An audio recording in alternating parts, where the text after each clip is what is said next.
the moon's north node transited out of Leo, where the moon's north node has been since May of 2017, and now has just entered Cancer, where that north node will stay through May of 2020.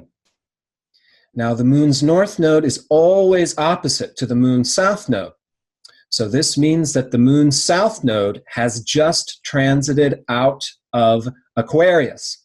And the south node's been in Aquarius since May of 2017. And now the moon's south node is in Capricorn until May of 2020.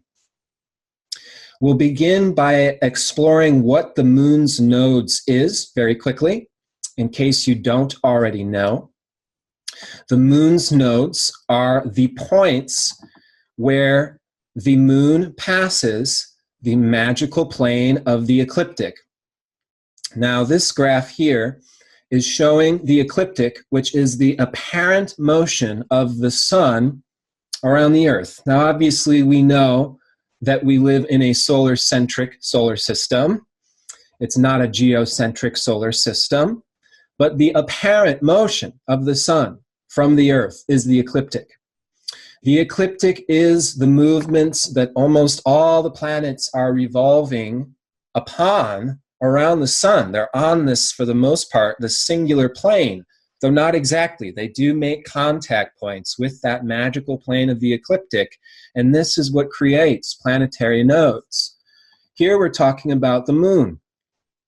And so when the moon moves north above that magical plane of the ecliptic, this is what creates the moon's north node, or the dragon's head, or called Rahu in Vedic astrology.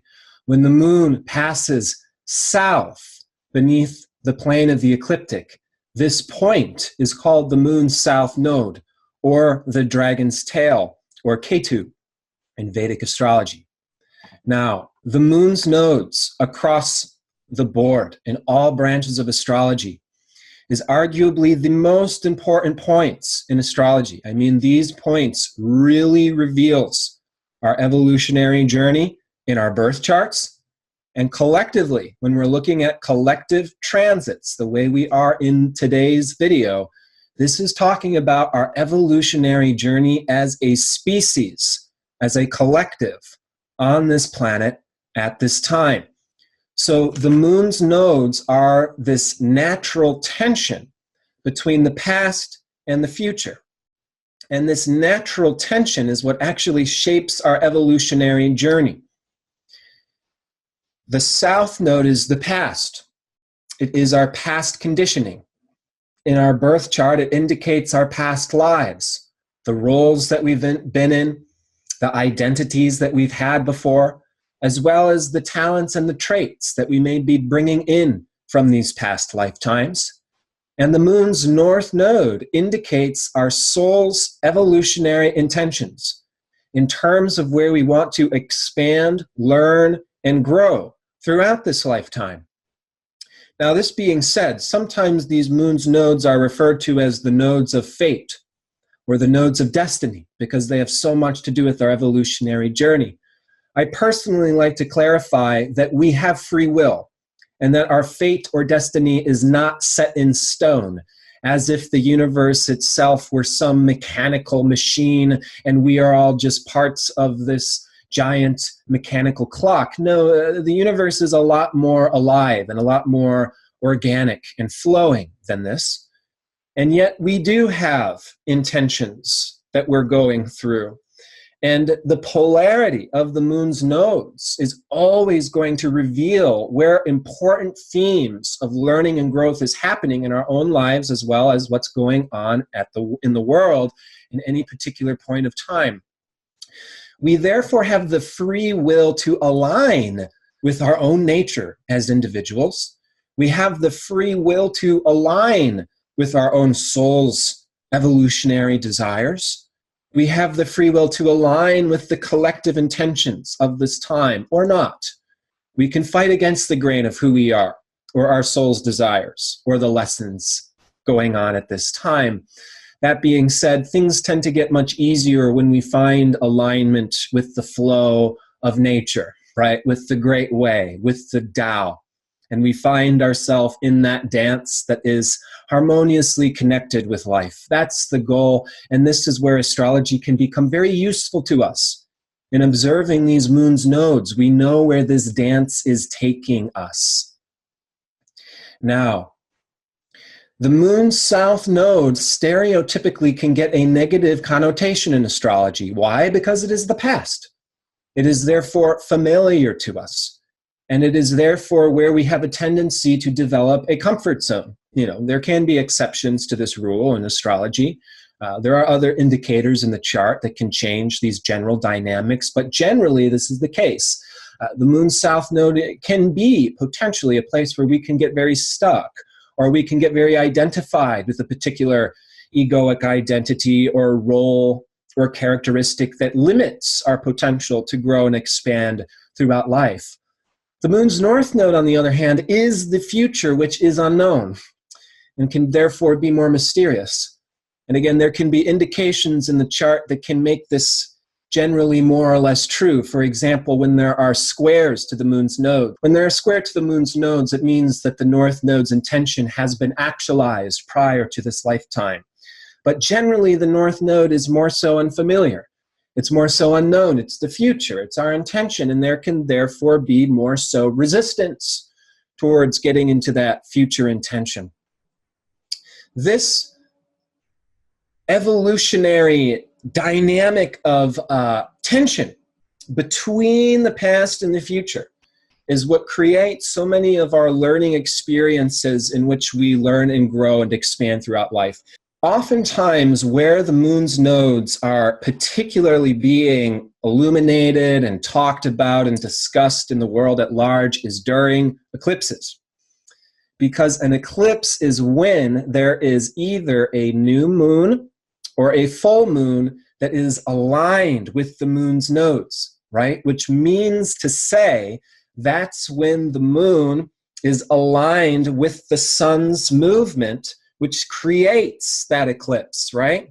That apparent phenomenon of having either a solar eclipse where the sun is blocked out by the moon, or a lunar eclipse where the moon becomes very red and very shadowy due to the shadow of the earth being directly in the middle of the sun and the moon.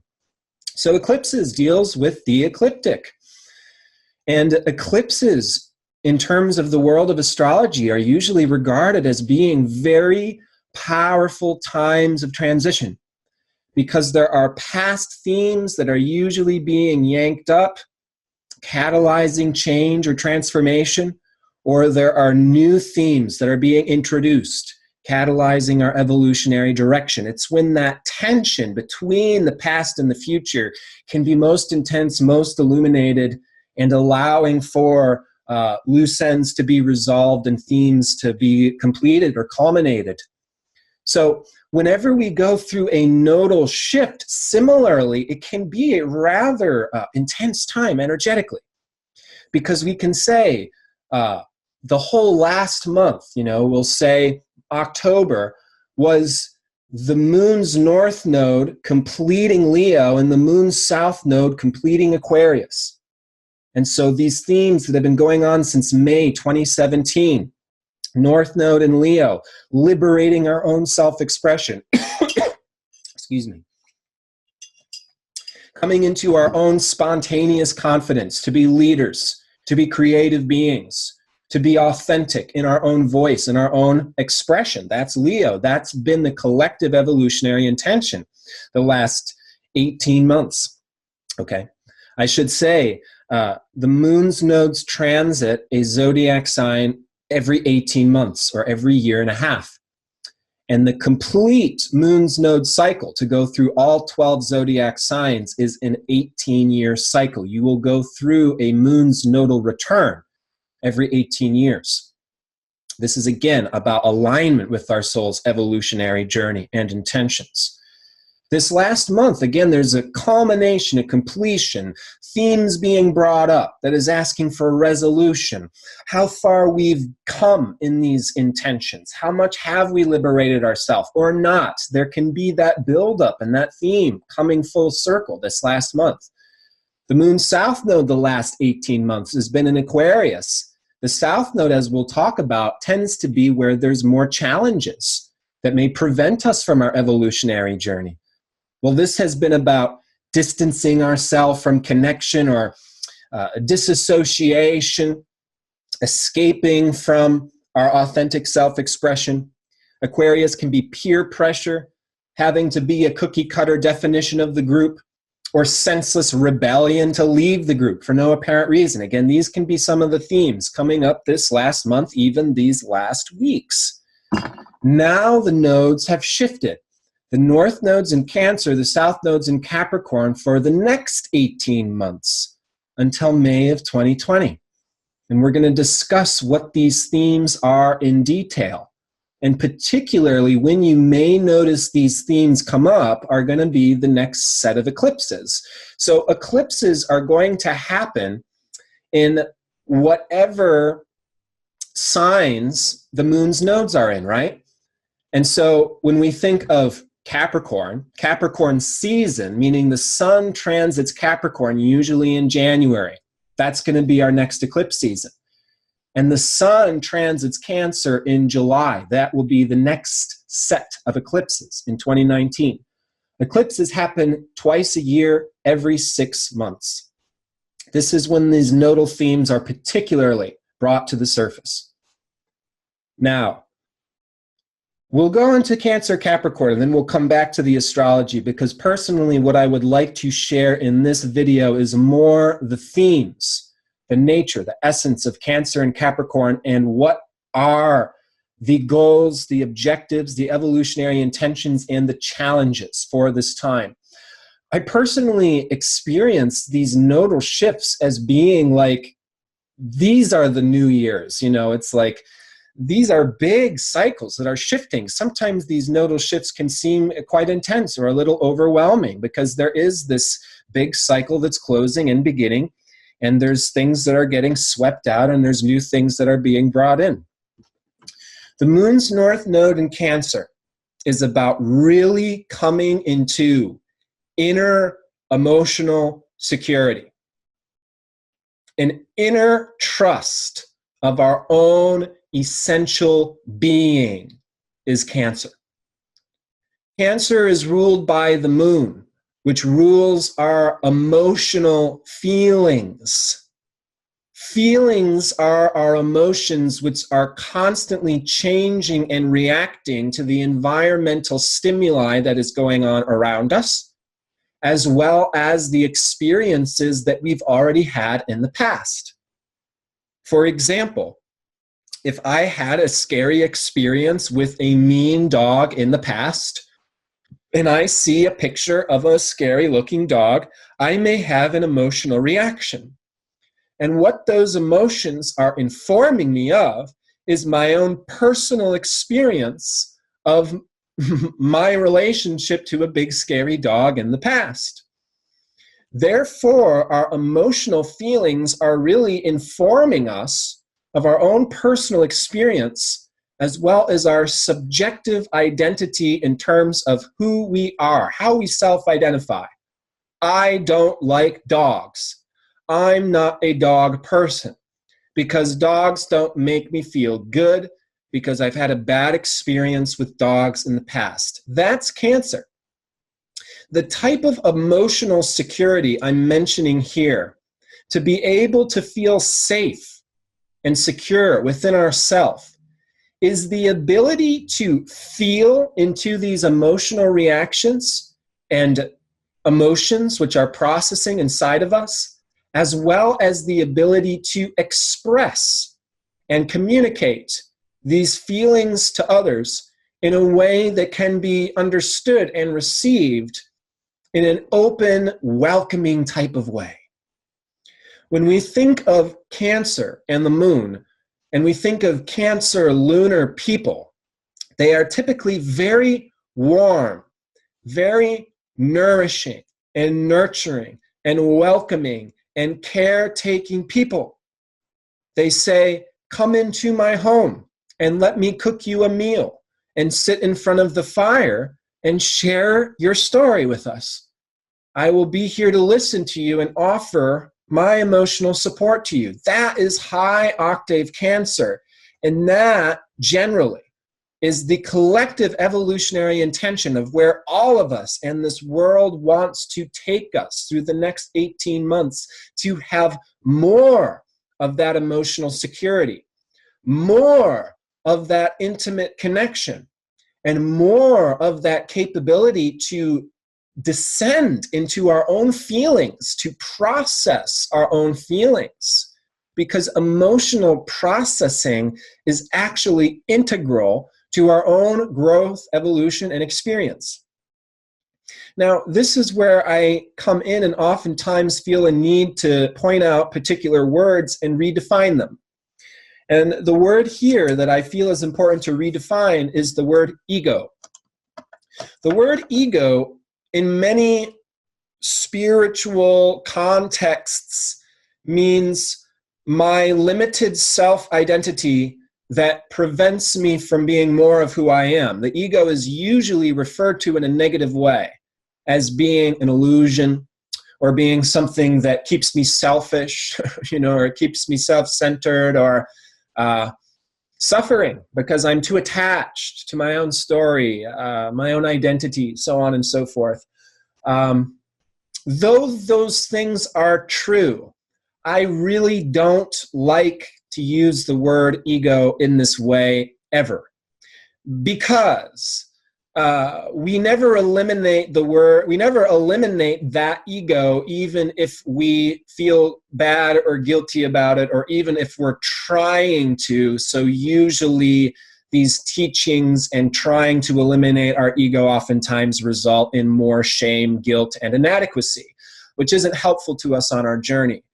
Rather, we must see the ego as being absolutely integral to our experience. It's no mistake. It's not just created merely out of survival needs. That's not true. In fact, what Jeffrey Green, the founder of evolutionary astrology, taught about the ego is he correlated it to the zodiac sign of Cancer and the moon.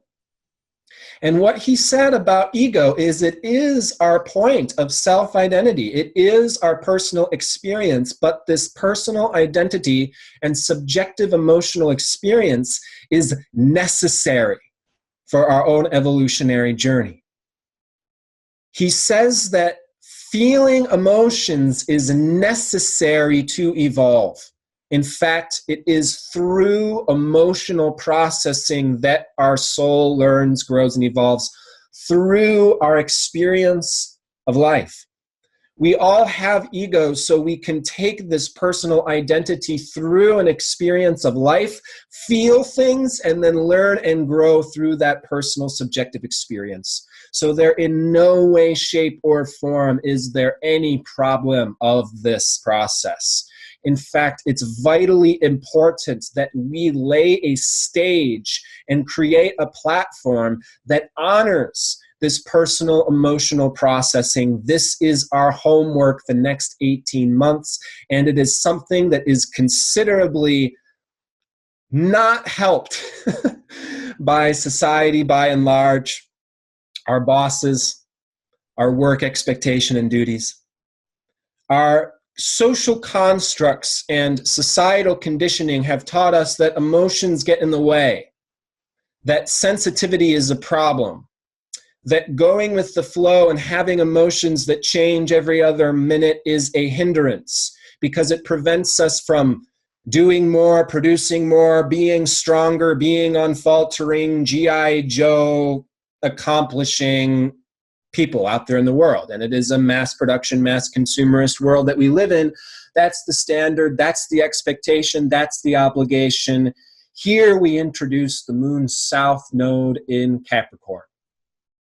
Wherever the south node is transiting, there is a tendency for there to be challenges that are coming up to be resolved necessarily in order to do the evolutionary journey into the moon's north node. So what we're talking about is the Cancer-Capricorn polarity.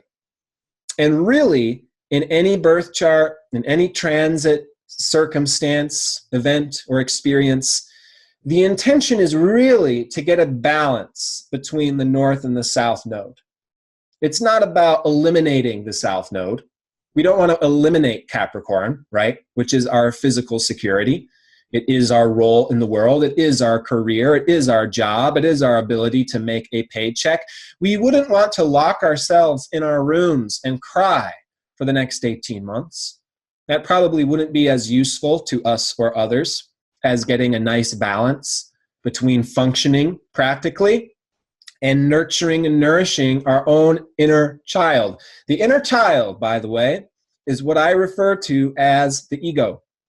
Inner child is a much more personal and relatable word than what ego tends to instinctively bring up. When we relate to a child, we don't say to the child, wow, you sure are immature. You should be grown up by now. Why aren't you working 9 to 5? That's what it means to be a human being. Similarly, we wouldn't say to our inner child, hey, you should be enlightened now. You shouldn't be having a personal subjective experience. Your emotions are all egoic and selfish. You should grow up. Well, this is going to be easier said than done with the South Node in Capricorn this next 18 months. Because part of the challenge that's going to be brought up is the outer societal conditioning. The expectations and obligations that are out there in the world that can be quite oppressive to the inner child. And unfortunately, that is a word for the shadow of Capricorn, oppression. And this is a theme that we can expect to deal with these years to come. Not to scare you, not to say that you're going to go to prison or you're going to be dominated by a particular person. Rather, oppression is a theme in our world. Yes, it is. It is nearly an all-pervasive theme in our world. There is subtle oppression, there's apparent oppression, but we live in a world where there is plenty of systemic oppression. What does that mean? Coming from the societal structures, the systems, the hierarchies, the regimes that have been set in place for many thousands and thousands of years.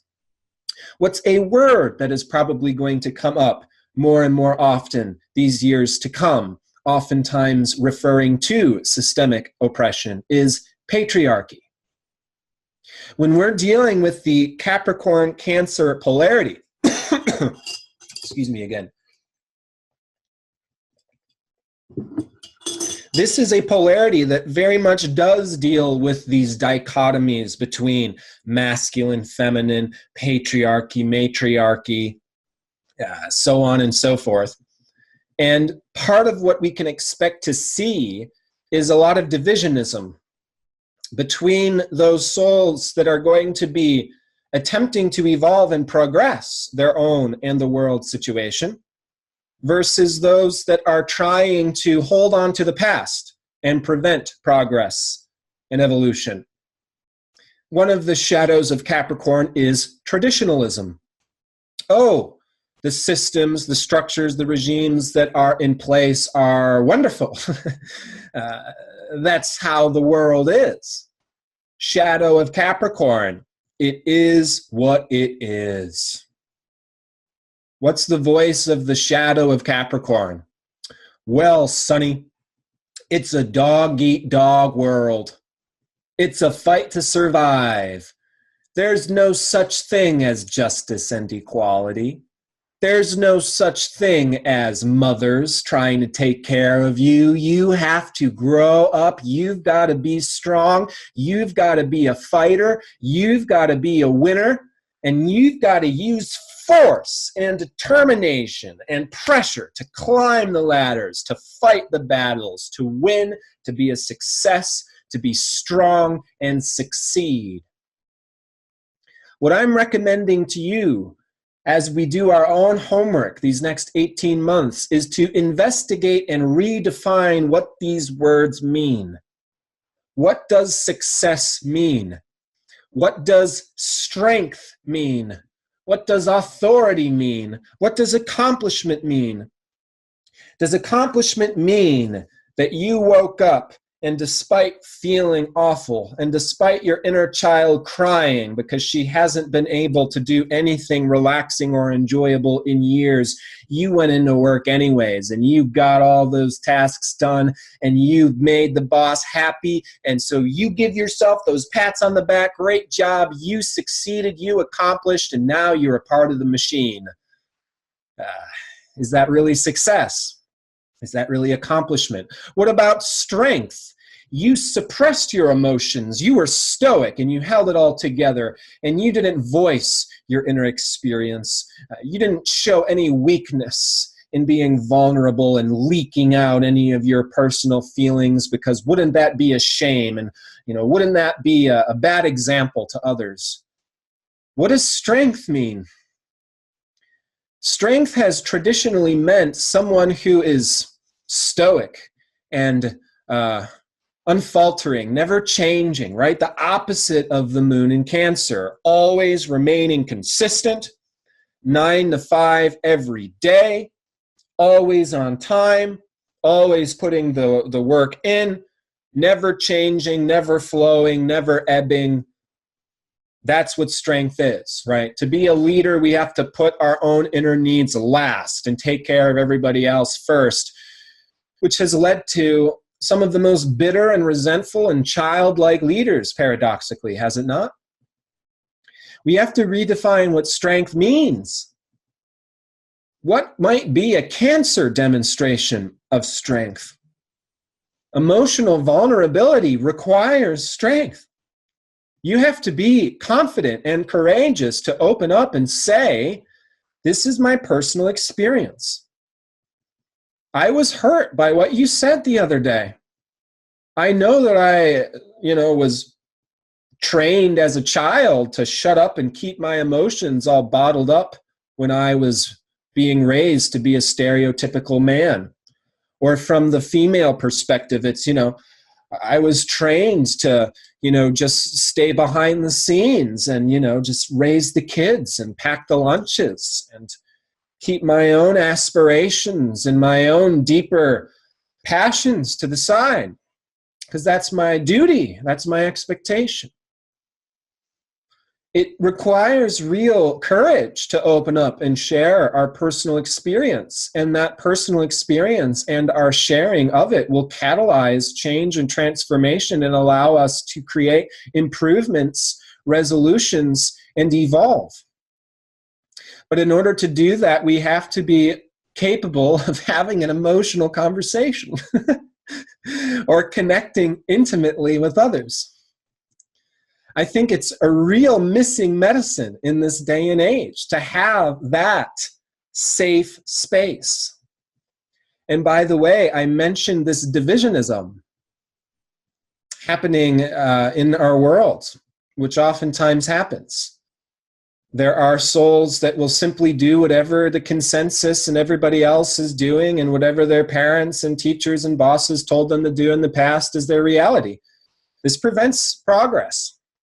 Absolutely. It takes courageous souls to break the rules and go against the grain in order for improvements, new technology, and developments to be discovered. Where we can see this divisionism happening on the Cancer-Capricorn polarity is in order to have these open emotional conversations and find the improvements and the medicines that we need safe space. That Cancer inviting us into the home and cooking us a meal and putting us in front of the fire and listening to us share our personal story is a wonderful illustration of what safe space can look like, or what safe space means. And yet, I'll tell you, even in the last few years, having viewed mainstream television and what's on the news and what people are talking about, it's oftentimes a conservative point to make fun of safe space. Oh, you people are so sensitive. and so whiny and complaining about everything that's not right instead of just doing your job and doing the work. And you all need to grow up. I think we can expect to see a fair bit more of this in the years to come. The divisionism between those that are actively working to create safe space, which is going to be creating welcoming, nourishing, nurturing communities that may even be outside of traditional societal expectations. And those traditional societal groups that are going to be poking fun of and belittling those people that are creating safe space. Well, I think it's really important to use the astrology as a guide here and say, hey, we know what the evolutionary intentions are. What is a greater standard of being a strong, good moral leader and a human being? Someone that says, hey, get the fuck out, or excuse me, get the hell out, if that's any better. We don't welcome you here. You don't meet the criterion. You haven't checked all the marks off. You didn't get this mark on your test. You didn't get this grade. You failed to meet expectations, so you need to leave and do more work until you prove, Capricorn, until you prove your capability, you're not welcome. Shadow of Capricorn. Or, we are all brothers and sisters.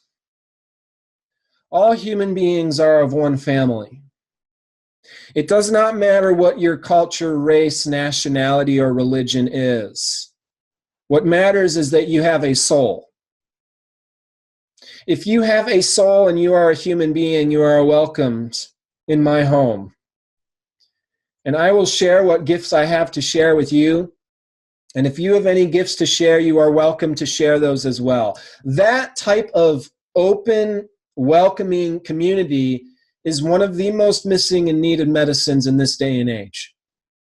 And we can see how crippled our current world situation is due to this divisionism and xenophobia and fear of other nations, religions, cultures, peoples, because they're on the other side of the fence and they're not welcome. They haven't proved that they're good people. And they can't prove that they're good people because we're not welcoming them either, right? That has been responsible for more crusades, more wars, more bloodshed, and more pain and suffering probably than anything else in recent human history.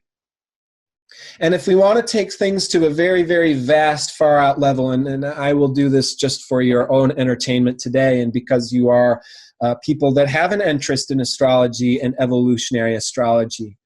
One of the ideas, one of the speculations that Jeffrey Green suggested is that we are all coming from patriarchal past lives, which is to say the shadow of Capricorn.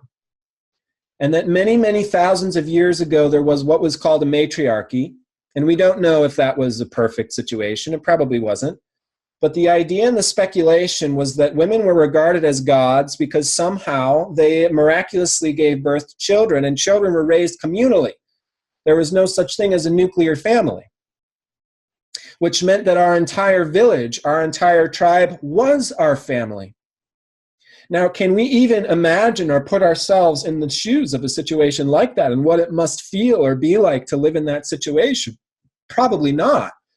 That's not a situation that we see hardly at all in our day and age, and that's the point. It's a missing and needed medicine, that sense of safety and seeing each other as brothers and sisters. Well, soon after the discovery of iron, Saturn, Capricorn, tribes began to war and take over other tribes, and then the medieval age rolls in, and it's nuclear family and my family crest and my castle and the wealth that I'm leaving my future generations became the priority. This birthed social constructs, societal constructs, these expectations and obligations of what success, accomplishment is. And a lot of it revolves around Capricorn, physical security and survival.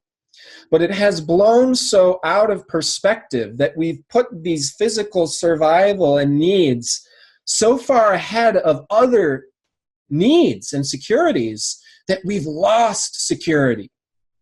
We've lost safety. You can just look at these people living in their Beverly Hills mansions, surrounded by these layers of fences and security systems, and are these people happy? Are they secure? Oftentimes, the more money that somebody has, the more insecure they become because they feel the need to protect and defend their wealth.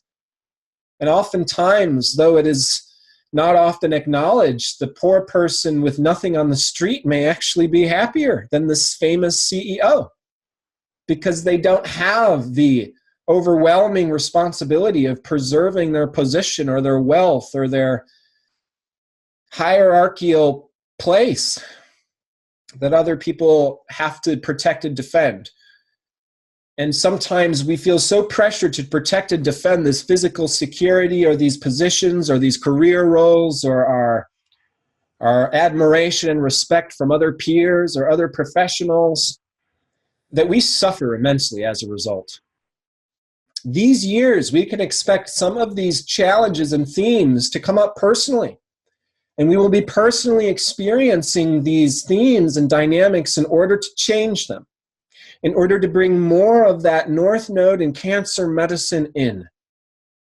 And the way that I like to describe this most missing and needed medicine is how we would hear or receive it from our mothers if we were to receive this from our mothers in the most ideal way, which in this day and age is actually quite rare, I think, to receive this ideal maternal emotional support from our mothers even when we're fairly young. But if we did receive it, it would sound something like this. My child, I don't care if you're crying and you cannot stop. I don't care if you're angry and bitter and frustrated and you won't settle down. Or if you're really not feeling well today and you don't want to go to school, it's okay. You are safe to feel whatever you are feeling the moment you feel it, my child. You are welcome to express your sentiments, whatever it may be, regardless of whether it is good, bad, or ugly, similarly to the moon changing its expression and feeling every other day and every other minute. You are safe in this expression. You are allowed to change your feelings, and you're allowed to express them to me because no matter what, you will always be my child. I will always be your mother. So come here. I embrace you as you are. You are safe to be as you are. It is who you are, your beingness, Cancer. Not just what you prove or do, Capricorn, that brings some of your greatest gifts into fruition. So allow yourself to be. This is the medicine that we must be giving to our own inner child as our own inner mothers.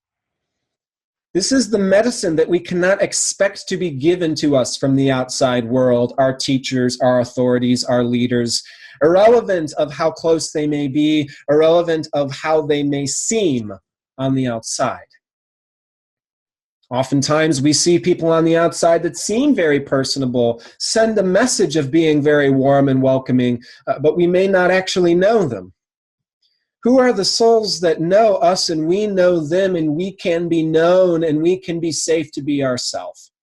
Who are those souls that we can open up and share our personal subjective story and be met by something that is fulfilling and inspiring rather than a cold shoulder? Those are the connections, those are the souls that are helping us into this collective evolutionary journey these years. These are the souls that may be holding the space for the medicine that we are just beginning to learn to give to ourselves.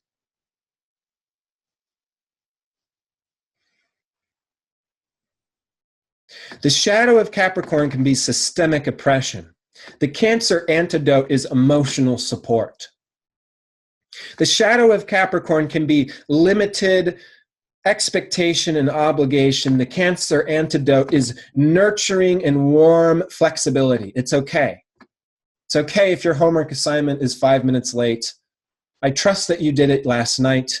I'm not going to give you an F because you needed to tie your shoes in the hallway. How many of you had a teacher like that in school who thought they were teaching you an important lesson instead of just being kind of oppressive for no reason at all? just because that's what we think we have to do. We think we have to be mean and strong and stark and cold. Capricorn is the shadow of Capricorn are these limited, constructed social hierarchies. This is how it should be. I'm on the top of the food chain because I earned my way there. Absolutely not necessarily. The Cancer antidote to this is family connection, family gathering. We're all one. We're all brothers and sisters. The Capricorn shadow is strength through suppressing and denying my inner emotions, killing my inner child, denying my personal experience, shutting down my capability to express what I feel.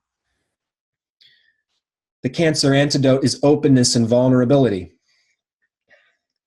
Vulnerability is the courage to speak our inner feelings, even if it is not totally perfect.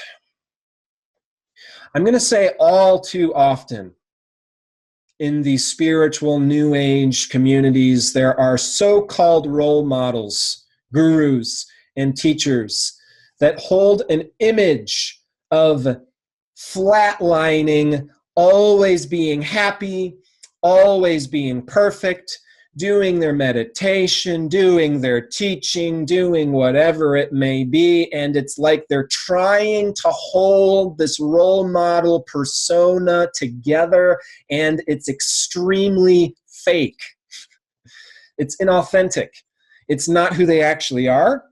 It's not what they actually experience. And if you get to know these people, it oftentimes results in disappointment because you learn that they're a human being just like the rest of us.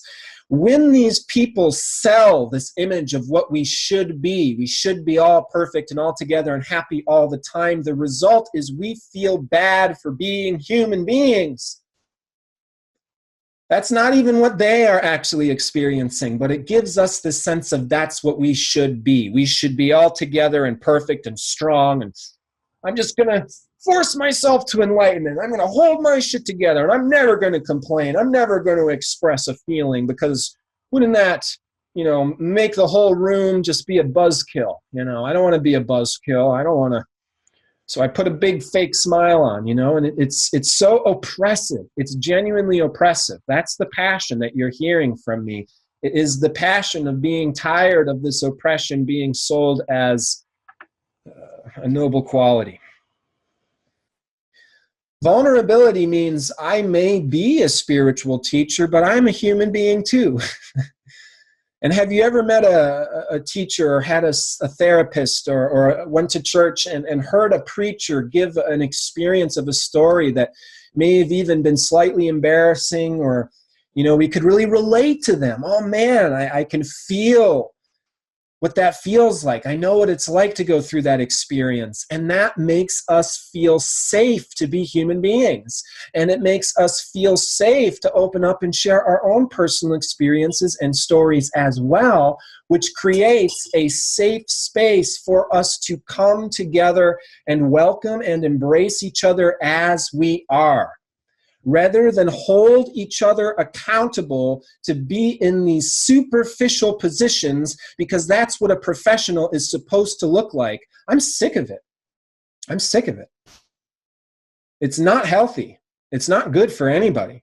And I encourage us to liberate ourselves out of these superficial expectations or obligations that may be, in fact, killing our human experience and capability to progress as a species. So give yourself pats on the back. Be your own inner mother for that inner child. Even if other people don't know how to do this, this is the collective journey, right? We're all learning Cancer these years.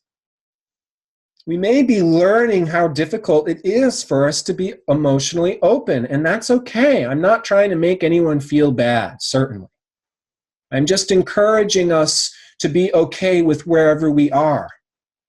Wherever we are is okay. I'm going to come out and say that a big collective intention of this North Node in Cancer going on these next couple of years is we are learning how to grieve. We are learning how to grieve and mourn. What does that mean? We're learning how to process emotions. This isn't to scare anyone. This isn't to say, hey, the world's about to end and everyone's about to be crying. No, that's not what I mean here. What I mean is that in some way, shape, or form, all of us have experienced this systemic oppression and cultural expectations and obligations that oftentimes causes us to conform and hold or suppress our own inner emotional experience. For example, being born into a male body, this was probably one of the most redundant experiences I had being an emotional and sensitive child.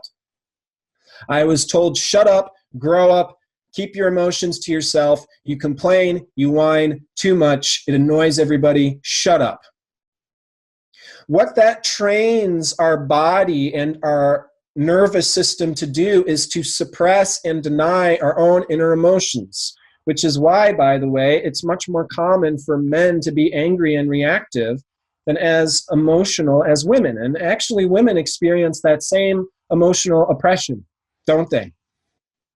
But sometimes it's to a degree that's different than men. And of course, there's no such thing as a one-size-fits-all. That's something we need to really be aware of when we use words such as patriarchy. Patriarchy does not mean all men got a free ride now and for the last several thousands of years. Patriarchy has suppressed and oppressed everybody. So we need to be careful that, you know, when we're expressing ourselves, this is a sensitive time to be on this planet, that we're not getting into too much of that one size fits all women deal with this, all men deal with this, right? On the flip side, that's causing a reactivity from men who are fighting against the progress of feminism, so on, and things like, oh no, men have it really hard too, so screw the women in their fight. You know, it's like, no, we need to agree. We need to come together. We need that Cancer embrace, that openness, that capability to hold space is Cancer. I'm going to listen to the emotions of somebody else without getting defensive and reacting because of my own personal experience, right? You know, just as a quick example, I was raised in a family where the patriarchal conditioning was, okay, you're in a male body, so you have to do more work. And, you know, little sister can play, but you've got to get a job now. And little sister can be artistic, but you've got to take care of all the chores. So these things can play out so diversely, but the key root, what we're addressing here, is the societal expectation or obligation. The conditioning that we received as a child is Capricorn, is Saturn. That conditioning oftentimes limits or oppresses our true nature to express ourselves as we are. So we have to decondition these original rules, regulations, expectations, gender stigmas. If you're a man, you should be the Marlboro Man.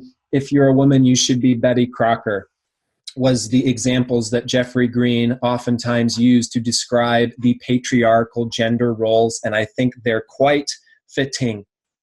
We're going beyond these gender stigmas. We're coming together as brothers and sisters. We are all children of God, etc., etc. Shadow of Capricorn is tradition. The Cancer antidote is embracing all cultures, all traditions, all religions. Our singular tradition, culture, and religion is human being. Shadow of Capricorn is I need to prove my worth by jumping through this hoop, that hoop, getting this shiny gold star, getting to this level on the ladder. The Cancer antidote is being who you are. Sharing your beingness, sharing your ego, sharing your story, sharing your subjective experience. I think the best key word to define patriarchy / the biggest problems coming from our past is unnatural force. When we created these societal expectations and obligations, and then religion got involved, and morality and rules and regulations that were coming from man-made social constructs or concepts that were invented and constructed, is this oppresses natural divine flow, right?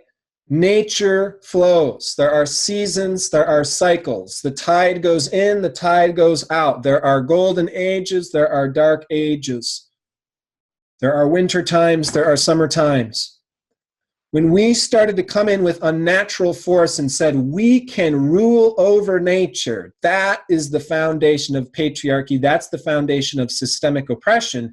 That is the foundation of killing our planet, to the point where we can no longer go the way that we've gone for so long without running this whole world into the ground. And so we're getting back to nature. We're coming back in. And we're creating safe spaces that allows us to do emotional processing. This grieving, for example, can be us going back to childhood experiences where we received conditioning in that unnaturally forceful way. You've got to do this, you've got to be this, and because you failed, you're getting a smack on the wrist. That causes trauma that overrides our nervous system and prevents us from emotional expression. The grieving that I'm mentioning is not that we all need to be sad for the next year and a half. It is that grieving is a medicine. It is a healing process that allows us to release that pain, that suffering, that burden of expectation that I have to hold it all together. It's like we take the burden off. No, I don't need to be oppressed. No, I don't have to remain in an abusive relationship or an abusive work dynamic, or in an abusive nation. And we take that oppression off, and then the grieving is the emotional processing that follows, which is hand in hand with the relief of now I know what it's like to breathe and to be free and to be safe in myself. And the grieving is the emotions of that scared inner child who did not feel safe enough to express her or his emotions in the past. And now that we are in a safe space to do this emotional processing, it all becomes released. One of the key ways of discerning whether or not it is an appropriate time to do emotional processing and releasing is whether or not you're having any emotions at all. Now, this can be taken with a grain of salt, because you can look at the birth chart and see people have different journeys. Some people can get very lost or stuck in emotions, which is not the same as emotional processing. When we get stuck in emotions, it's when there's something actually preventing that processing from happening, and we get attached to a particular story or identity, and a stagnation happens. The story stops telling. Something becomes crystallized. Okay, so that's not healthy. That's not what I'm referring to in terms of emotional processing. Again, you don't want to lock yourself in your room and cry for the next 18 months. That would not be productive.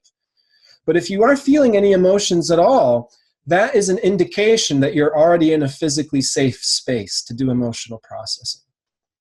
For example, while we were getting our wrists slapped, or while we were dealing with a physically threatening situation in the past, we probably didn't feel those emotions at the time. When we're in a physically threatening situation, adrenaline takes over, we go into an objective state, and there's not usually any emotions. So it is a way of discerning. You are in a safe space to emotionally process if you have feelings, so go there.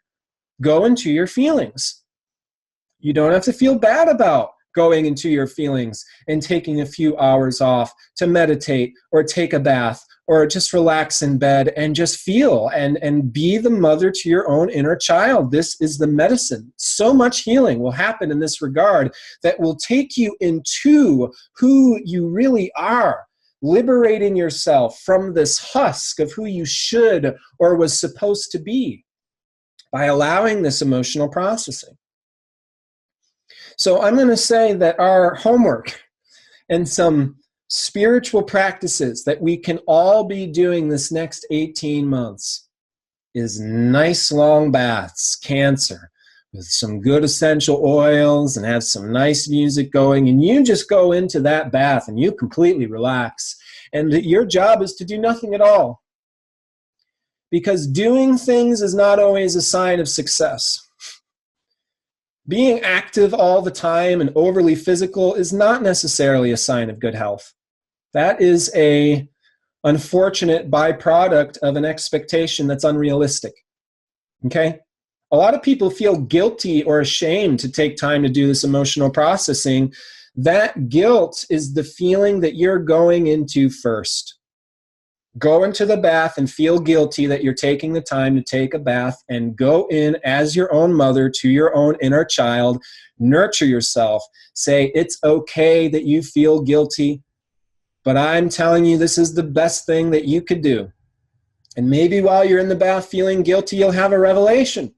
And you'll remember a childhood experience where you were getting screamed at by mom or dad for being too emotional in the bath, so on and so forth. And then you go back in as your own mother to your own child, and you rewrite that experience, and you say, no, you are safe. You're safe now.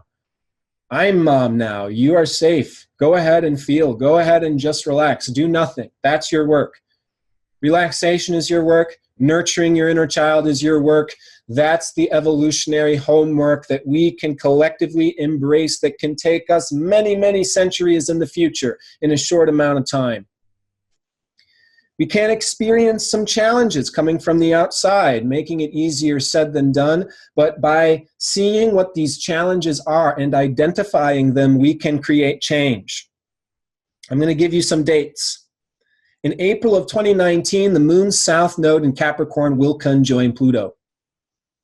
This is a period in time where these past traditions, expectations, themes of oppression, expectation, limiting burdens can be coming up. And it's an opportunity for us to reflect on these past themes to create these changes. Whenever Pluto passes any of the moon's nodes, it's a time of powerful evolutionary transformation. It's really seeing these past themes. It's seeing where we've been and seeing what may no longer serve us. Then later on in 2019, May pretty much through the end of the year of 2019, the moon's south node is going to be conjoined Saturn in Capricorn. And there's some similar themes here of, hey, look at the world, look at what's going on in society. And what changes can we create to tradition, to culture, to society, to government, institutional structures, so on and so forth? What is no longer serving us? Where do we imprison ourselves in our own expectations and limited self-identities? If you felt like you're stuck in this social conditioning or this childhood construct that was put on you, I would say that's a natural feeling at this time, because that's going to lead you into the themes that desire to be resolved, right? It's not a problem. Whenever our body says, hey, this hurts, that alert system is letting us know, okay, that's the part to nourish and nurture and caretake. And, you know, if I broke my arm, put it in a sling and not play an arcade game, you know, for a while, right? Similarly, these transits are going to call our attention to the places where this nourishing and this nurturing is needed. And so I'm wishing you absolutely all the best in that regard. I hope in some way, shape, or form, discussing these themes can at least illuminate and prepare us, or at least create some reflection to some of our own personal experience. That way we can have an idea of where this journey is going to be taking us, because again, astrology is an incredible gift. And the fact that we know the collective evolutionary journey this next 18 months is a tremendous blessing.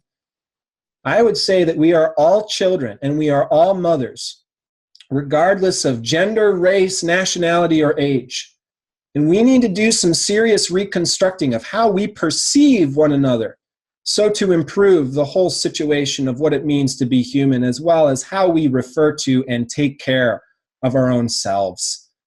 And so I wish you the best in these years where self-care is mastery. So take those nice long baths, let this whole spiel process and digest, go relax. And if you think of any questions or anything you want to share, please feel free to post in the comments section below, or post a question on the forum, and we can begin a conversation.